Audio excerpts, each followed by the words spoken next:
So, good morning, good Friday, ngayon, Biyernes Santo. So, March 29. Good morning guys. Ayan, bumili ako ng tinapay para nilolorik. Nalit ako ng gising, oy. Kasi masama man ang pakiramdam ko, marami ako sipon. So, bumili ako ng tinapay at nagsasaing na ako. Sasaing na yan. So, si Chris pa lang nagsaing yan. Ako ang nagbabantay. So, magtitimpla ako ng gatas kasi wala pa kaming pagkain. Wala pa kaming kanin. So, nalit nga ang gising. So, ayan guys. Bumili ako ng alagbati. So, ayan po. Kinuha ko sa pera ni Lolo Arik yung gulay na binili ko. Ayan.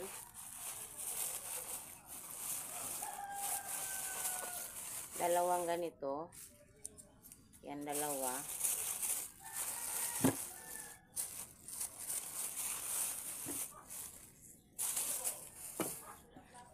₱30 itong dalawa. Tapos, yung munggo, binabad ko kagabi. Ayan. Binabad ko kagabi hanggang ngayon. So, medyo, ano siya, oh. Nag-ano siya. Nangabugha ba? Marang naggo. Naghihulom ko para gulay ko ngayon.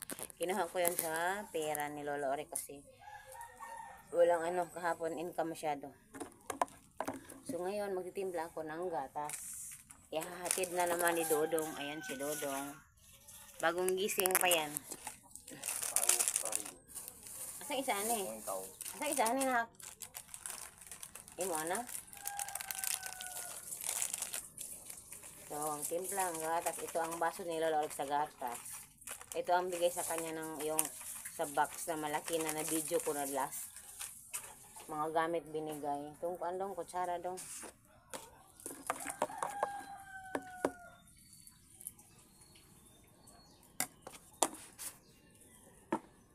Yun.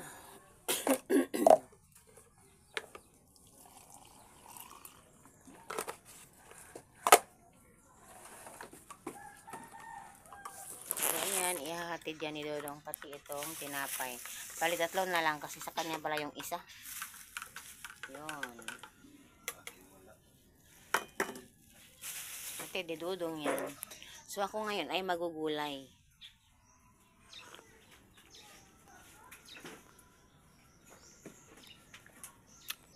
Hindi ko na si Dodong sasamahan doon. Si Dodong lang maghahatid. Hindi ko na ibibidyo.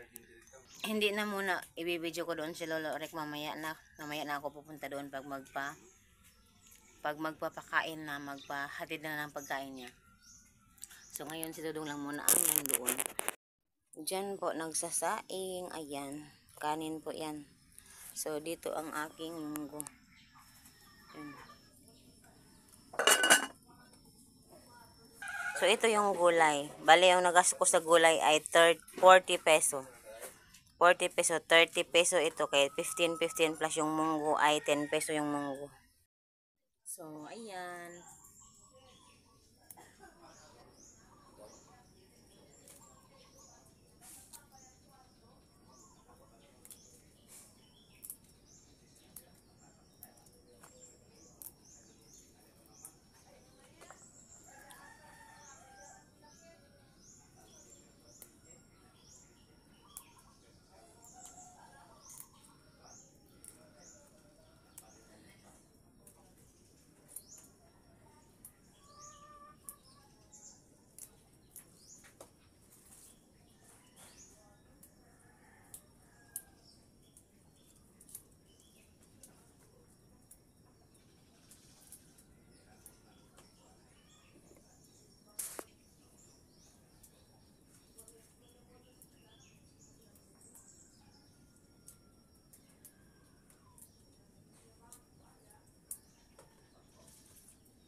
Galing ka ako sa labas kasi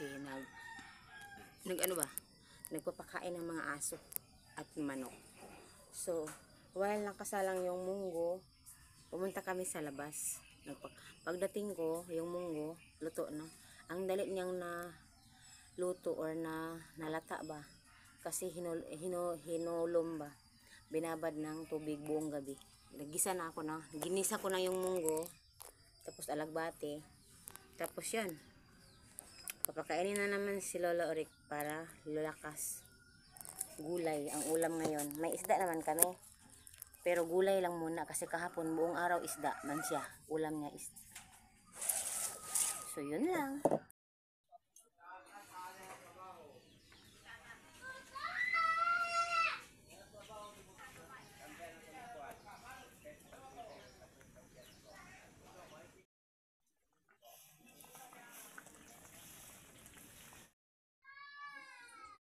So yun.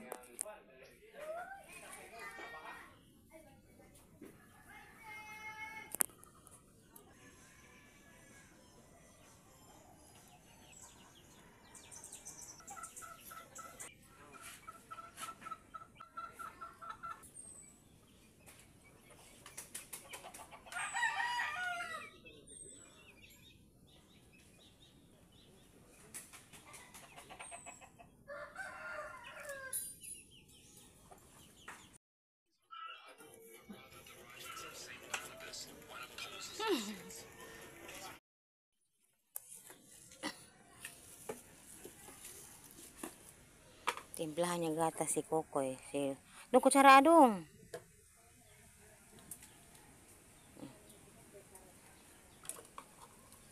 Timplahan niya gatas.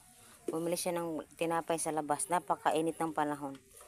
Kasi ang request ng ni Lolo Rick ay gatas at tinapay lang muna daw sa tanghali. Hindi daw siya kakain ng kanin. Kasi kaya ng umaga kumain siya ng kanin. Hindi man niya inubos. Tagahatid. So, meron pang gatas. Ayan. Bibili din ako bukas ata. Baka bukas pa ako bibili. Ng adult. Yung may swak-swak na adult. Yung bang sachet na adult.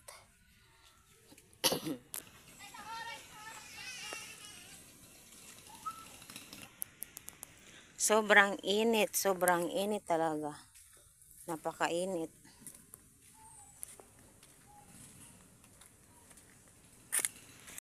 So, magandang hapon. Good Friday, Bernie Santo. March 29 ata.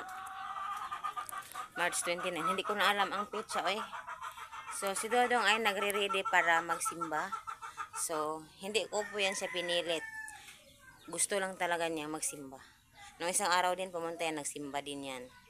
So, ako laging naiiwan sa bahay kasi ang mga manok kailangan bantayan kasi pag may isang makatakas, magpapatayan sila. Tapos si Lolo Rick din. Tapos si Chris namasada. Kahit Biyernes Santo, namasada talaga. Kasi alam nyo na, pambigas. Pambigas talaga. Nakatuka sa kaya ng pambigas. Everyday 2 kilo. Everyday 2 kilo. So, yun. So, Lolo Rick. Yung, hello po, Ma'am Aliana Rezo.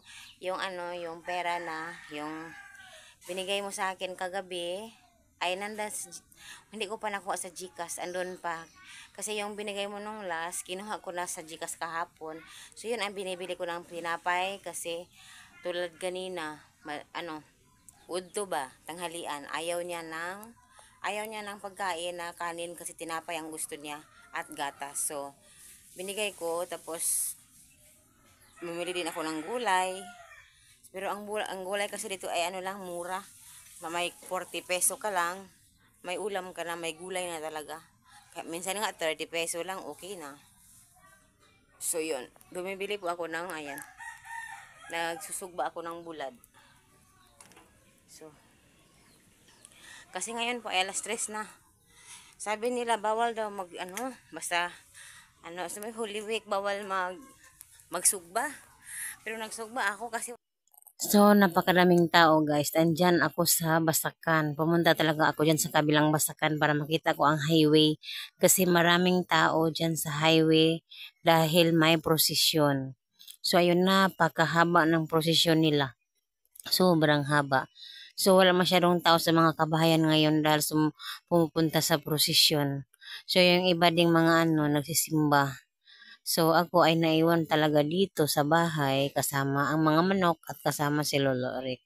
So ang ganda-ganda ng view ng clouds guys, kaso yung cellphone ko lang talaga hindi masyadong klaro yung video. Pero sa totoo kung sa personal mo yan, tingnan yung clouds na yan. Nakaharang po siya sa araw, parang hinarangan niya ang araw para hindi mainitan yung nagprosesyon.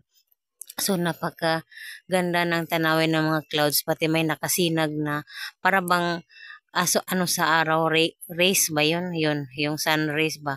Sumisinag sa clouds. Ang ganda talaga tingnan. Ako ay naiwan. Si Dodong nagsimba.